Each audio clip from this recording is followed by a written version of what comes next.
Hey there, YouTube. It's Petey Two Finger here. I cleaned up, I shaved, and I got a haircut.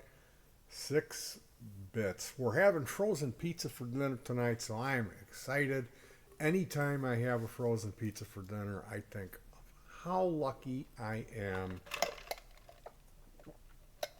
How lucky I am indeed that I've got such a wonderful partner. My wife takes such good care of me. And she gets a little bit of a night off from the slaving behind the hot stove and having to prepare a meal. And we still enjoy it. It's Connie's brand frozen pizza, which is pretty good. They got rid of the everyday essentials. It was known as Chef's Kitchen. Well, Jewel they have it. It's a different name. It's a different package. Jewel Osco. They changed the And recipe. they changed it. This was my favorite affordable frozen pizza. It was thin crust. It had real pork Italian sausage on it. It wasn't little rabbit pellets. It was just good thin crust or tavern style. And it was like $2. Now, of course, when the war in the Ukraine, let's go, uh, Brandon, or whatever the issue may be. I don't know. I don't know. It's probably Trump, but everything is. It's $489 for this pizza, and they changed the name. It's Everyday Essential, and now they've completely changed the recipe. It's no longer good. Like they raised the price, and that wasn't enough. They had to figure out how to ruin it. And that's what they do. That's what it's all about. So we need to make sure that you can afford. You need to go to school and get that degree and get that corporate job, so you can bring the big bucks in, so you can afford a decent frozen pizza on your table. Now, today we're here to talk about Harry Nilsson, not Nielsen. Harry Nilsson, and if you don't know who that is, well, we got a little bit of a problem. You need to leave right now and come back when you are a Nilsson fan, which that's a pretty easy process. You can just check him out. He was the greatest singer songwriter in the 70s, maybe a little bit 80s, not so much. He was more of a 70s guy, really. He liked to party. I mean, Harry, he had a magical thing with his voice. He had an unbelievable range, and he was a really talented songwriter, singer songwriter guy. And he kind of, I hate to say this, when Lennon was assassinated, it kind of took the wind out of Harry's sails. And I mean, it might have been, Harry might have just lost his momentum. I mean, how could you keep going at the rate that he was going? Writing the material he was writing, understandable. And I mean, he never performed live. There is videos of him kind of after his career was over. He would attend Beatle Fest, which was in LA and New York. My brother met Harry in LA. Didn't attend the concert. It was probably another $3 for that ticket. And for whatever the reason, my brother, not being as much of a fan of live music, chose not to attend and missed one of the handfuls of times that this guy performed live was at the Beatle Fest. And his voice was already shot. Harry, he really abused his body very badly, and he had this golden gift, and it ended up he lost it. he damaged his voice really badly working with John Lennon. On his last great album, which is called Pussycats. Now, Nilsson did The Point, which was the first feature-length animated movie for television. It was aired in 1971. This is Harry's concept album. At the time, you know, Sgt. Pepper kind of got that ball rolling, and like the Who had done Tommy, Pink Floyd did Dark Side of the Moon. Well, Nilsson had The Point. And The Point is something I grew up with. It's a phenomenal piece of work. It's a little bit bizarre. It's a little weird, but it's got some just incredible songs. There's a song on there called Lifeline that just I'm gonna start crying even thinking about it. It brings me to the worst places I've ever been, like PCP overdose. There's this type of places in your life where you're down so low, and that's what he's singing about in Lifeline. It's a real thing. Now, interestingly enough, Harry wrote The Point as a result of a psychedelic adventure. He had consumed some LSD, and he was at a studio. He went outside to smoke a cigarette and saw all the leaves on all the trees had points. And he got this idea, this seed that germinated and grew into the point. Now, the point is a masterwork because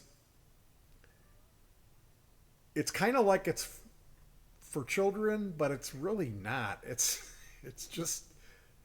so good. The way he does it, he narrates it and tells the story, and there's background music. And then he'll sing the piece that is the next background music. So he recycles the music. He'll do the song, and then all of a sudden the song starts over and he's telling the story of the point. And he gets to a point in the story, and then the song ends, and then it starts up with the next track, and he'll sing. So it's really it's just so cool how Nilsson did it. And one of the things, like, you have to understand, when I grew up, there wasn't music or bands. There just was Nilsson. That was all that I heard. I didn't hear anything else. My father was born from Swedish immigrants, and he married my mom, who was also a product of Swedish immigrants. So this is 100% Swedish. And my dad worked for Volvo. They both spoke Swedish, although they were both born here in Chicago. So my dad had this thing about Swedes and Sweden where he kind of romanticized that, and he really didn't identify with America, red, white, and blue, hillbillyism, redneckism, New Yorkers, California, Chicago. None of that meant anything to him. If it wasn't Swedish, it was kind of, it didn't really stack up for my dad. He liked Germans. He ended up, he had a girlfriend who was Eastern European, but he loved Nilsson. Like, that's all that I heard. And the magical thing about the point for me was getting to hear Nilsson narrate and how adeptly he did that. Like Nilsson, the way he reads the point is it's a huge part of the point is how he paces, how he enunciates. How, it's like he is reading a story to a child. That's how Harry paces it. This is how he delivers it. And this is part of the magic of the point, is how well Harry narrates the point. This is what makes it connect with me, because I had already been a fan of the music. I already knew what Harry could do, and I almost wasn't ready for that as I was just a child. You know, I couldn't, and I had really nothing else to compare it to. So, hearing this stuff ad nauseum, I didn't have the respect for it until I got a little older. And it was challenging for me because my dad died when I was 15. And I had that, like, I couldn't listen to Nilsson for many years. Just couldn't do it. I couldn't do it. So even now, I have an awkward relationship with Harry Nilsson music. And I know this is all personal, and you guys, it's probably like pulling teeth having to hear me talk about this. So I'll get to the point. 1971, I remember I was born in the end of September in 67, and this thing aired in 71, and I remember it. I remember watching the point on TV. I remember like knowing that it was going to happen and being excited about it, and then being in the TV room with my dad there and my brother and my mom and us watching it. The first time it aired, Dustin Hoffman, for whatever reason, I have no idea why, they had Dustin Hoffman come in and narrate the point. He charged them $20,000 to do it. This is, what is that Mrs. Robinson thing? Yeah. I don't know what it is. Well, he's a college boy and he has sex with some married woman, and The Graduate, and it was like this big thing.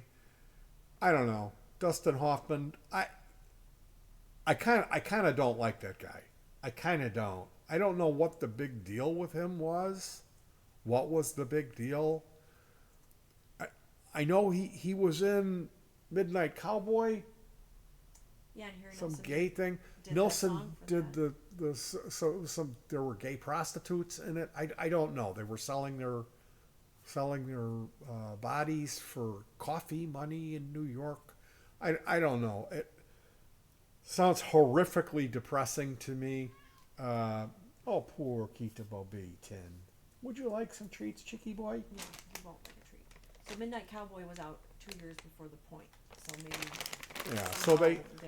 So you know, you get these producers and guys like Bronx Bruce Corsone. We gotta get a star. We gotta get Hoffman. You know, bring him in. And then with all the cigar smoke and all that, and then next thing you know, Nilsson, his unbelievably poignant and perfect narration from the point goes out the window, and they've got Dustin Hoffman ruining it. Now, Hoffman was such a money-grubbing prick that he put in his contract they could only use his voiceover on the first airing of it, because he knew about reruns and syndication. And with him asking $20,000, which back then is like $2 million. And more power to him. He can obviously afford to buy whatever type of frozen pizza he needs. But the next time they showed it, there was, I think, the guy's name was Alan Blazeman, and I have no idea who that is. Forgive me for not looking into it. Alan Blazeman redid the narration on the point. The third airing of it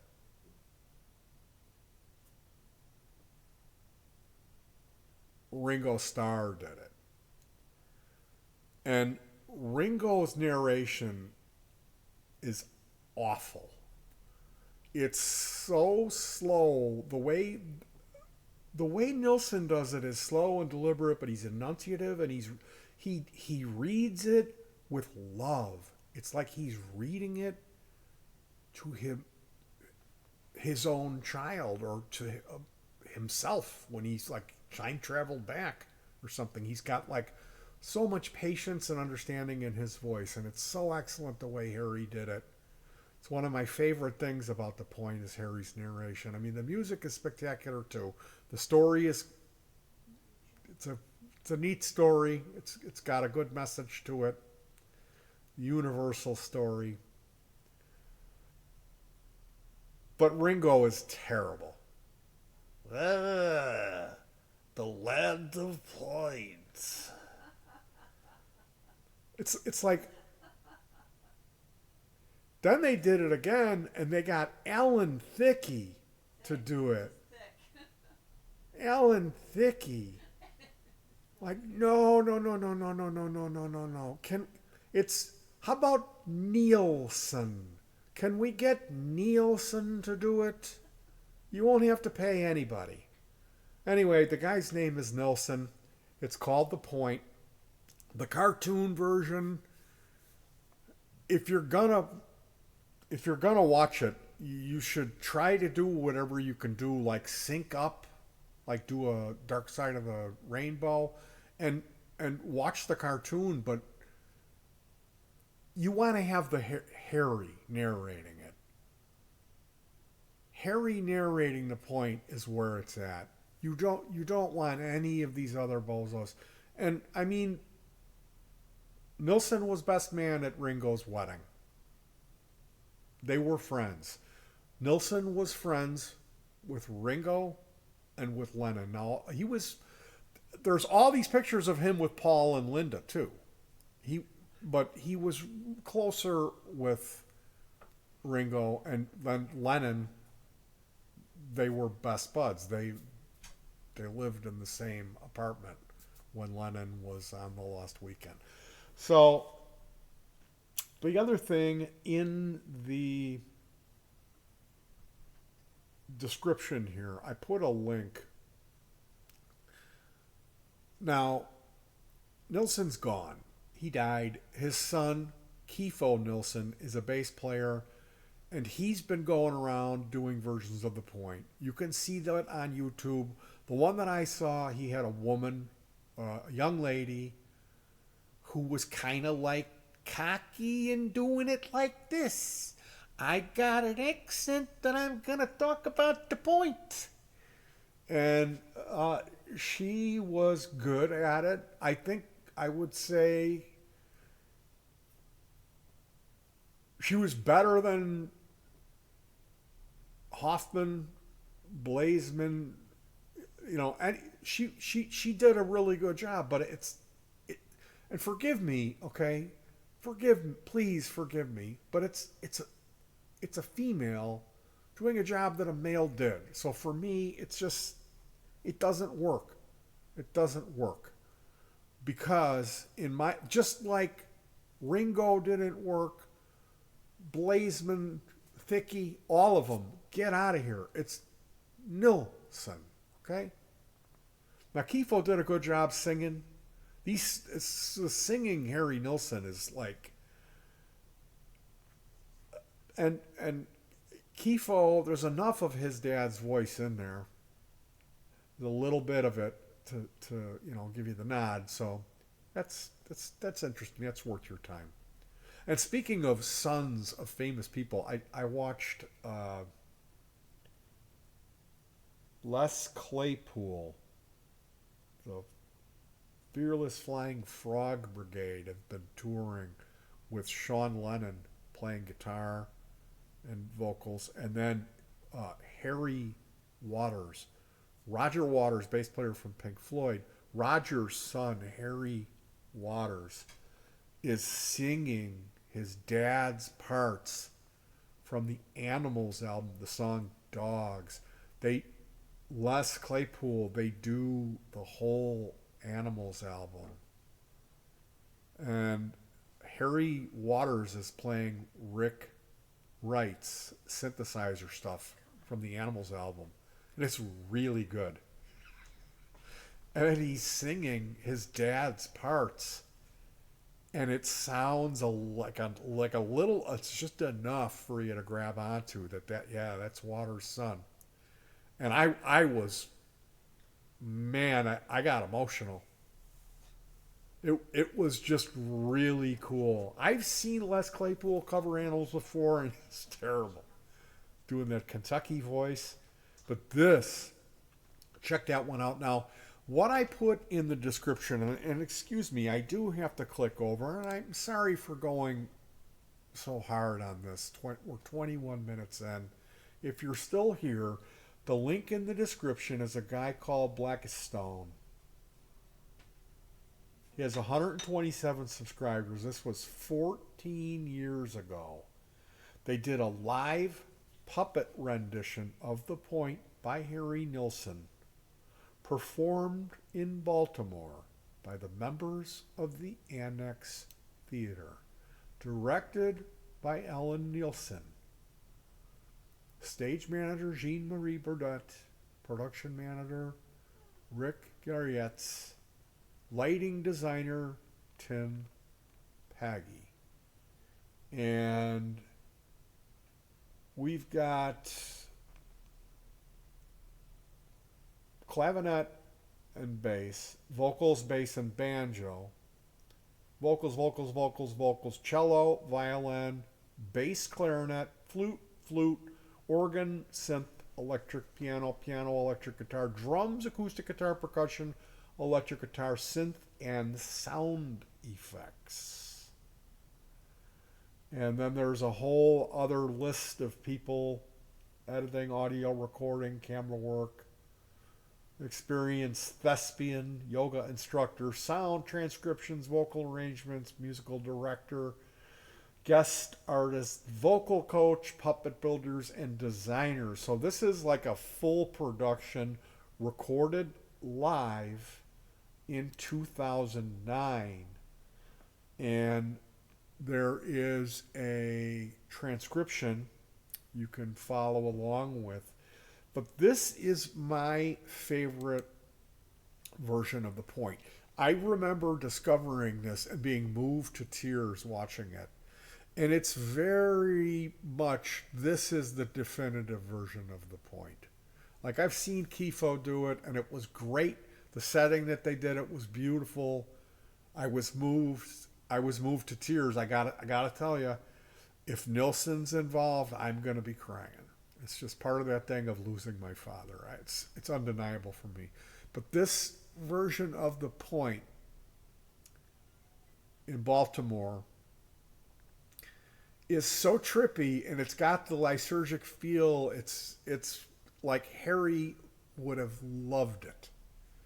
They took the style of the cartoon and translated that into their puppetry and set design. So it's got that going for it. And then on the flip side of that coin, the music is spectacular in it. I thought that the music was just phenomenal in that. And somebody needs to bring that to Broadway. Somebody needs to put that together and copy what they did in Baltimore. You don't need to sprinkle the rainbow dust on it and bring it up to date and get rid of do it just how they did in Baltimore. That's what they need to do. That's what they need to do. You know, we we know, like, there's been mistakes made in the past, and I'm not going to bring up names or name anything. Um, there's been enough horrific and just bad stuff, and the point has suffered. The point's narration, Nilsson did flawless, and like something for the ages. Like, it's that good. It's like God couldn't have narrated the Bible as good as Nilsson did on the point.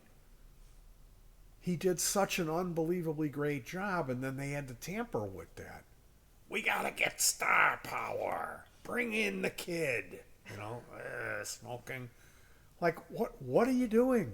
You have perfection. Why would you tamper with that?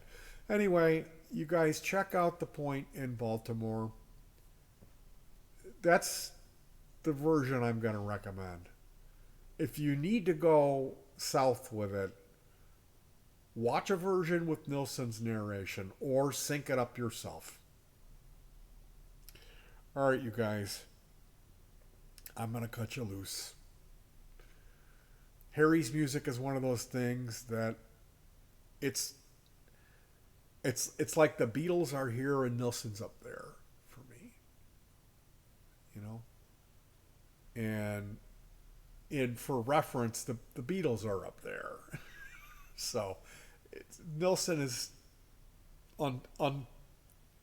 he's like, you need to launch some kind of a huge telescope up there to even see what he did. And if you don't understand that, you know, you can, it's not too late. You can become a Nilsson fan. Just try to keep it in up here, keep it in your focus. It's not Nilsson. It's Nilsson. All right, you guys. Try to stay warm. It's getting chilly here in Chicago. What I always like to say is hug your pets. That's really the most important thing, is that you show those little guys in your life some extra special love and attention, because they deserve it. And hey, who are we kidding? That's really what it's all about, isn't it? I'll talk to you guys soon. Peace.